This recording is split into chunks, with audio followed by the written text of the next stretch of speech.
A kidney stone can be as small as the head of a pin, almost invisible to the naked eye. But as every stone former knows, the pain resulting from this tiny crystal structure can be enormous. Inside kidney stone disease. Kidney stones, or renal calculi, are aggregates of crystals enclosed in a matrix that develop within the kidneys. They're classified according to the specific types of crystals they contain and fall into 5 major categories: calcium oxalate, calcium phosphate, struvite, uric acid, and cysteine. The most common is calcium oxalate. How is a stone formed? The first step is nucleation. Ions such as calcium and oxalate that have been filtered into the urine by the kidney spontaneously join together to form a solid crystal nidus. This is called nucleation. There are 2 kinds of nucleation.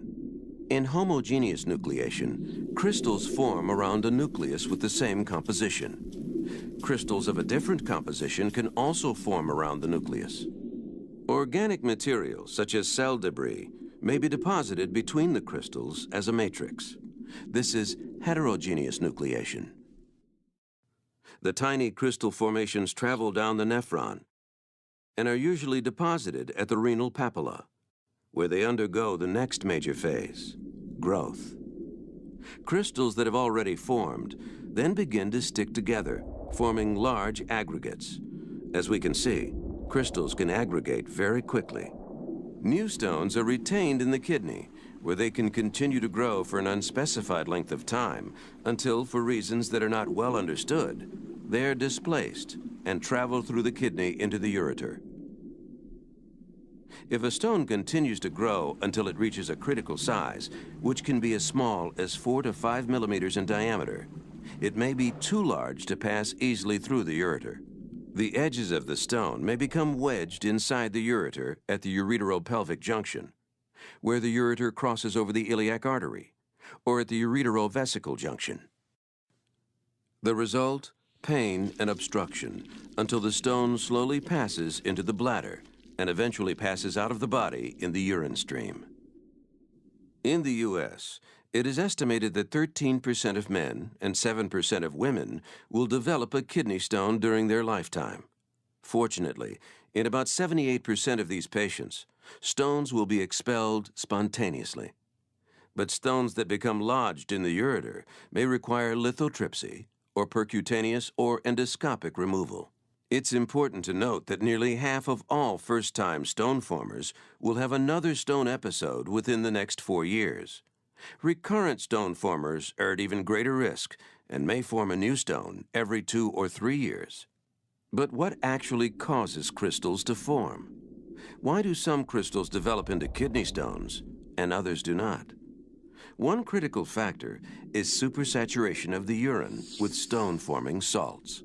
Supersaturation is the driving force for crystallization. In undersaturated urine, crystals cannot form. The other important factor is a deficiency in substances called inhibitors.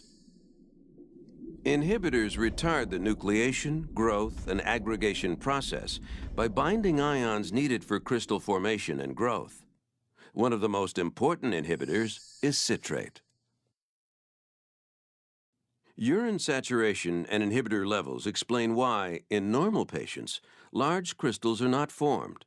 Their urine is not as saturated, and they have sufficient quantities of inhibitors present. But the urine of patients with kidney stones is more saturated. It may also lack inhibitors that increase the propensity for crystallization of stone-forming salts.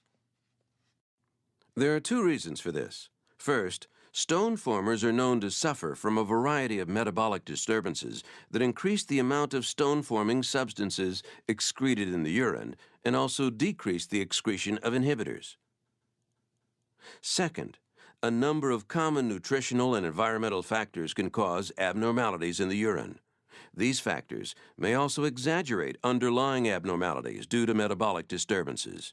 Environmental stresses, for example, play a significant role in stone disease, especially factors that trigger excess water conservation in the kidney, such as inadequate fluid intake.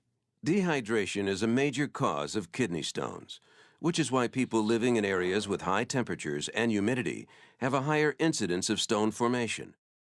A diet high in sodium is a double risk, because it increases calcium excretion and reduces urinary levels of stone-inhibiting citrate. Too much animal protein creates similar problems, encouraging stone growth by increasing urinary uric acid and reducing urinary citrate. Certain medications are also known to encourage stone formation or growth in susceptible patients, including common supplements such as vitamin C. There is no cure for kidney stones, but once an acute episode has been resolved, the key to therapy is simple: preventing recurrence.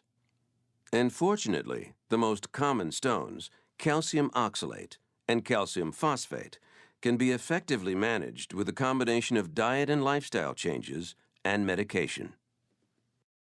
Compliance with proven management guidelines, such as increasing fluid intake and avoiding stone-promoting foods, can significantly reduce stone recurrence. Medical therapies, such as thiazide diuretics and potassium citrate, are also highly effective in appropriate patients and can reduce the need for expensive assisted stone removal procedures, such as shockwave lithotripsy, SWL. The economic burden of kidney stones is significant, with medical costs reaching billions of dollars annually.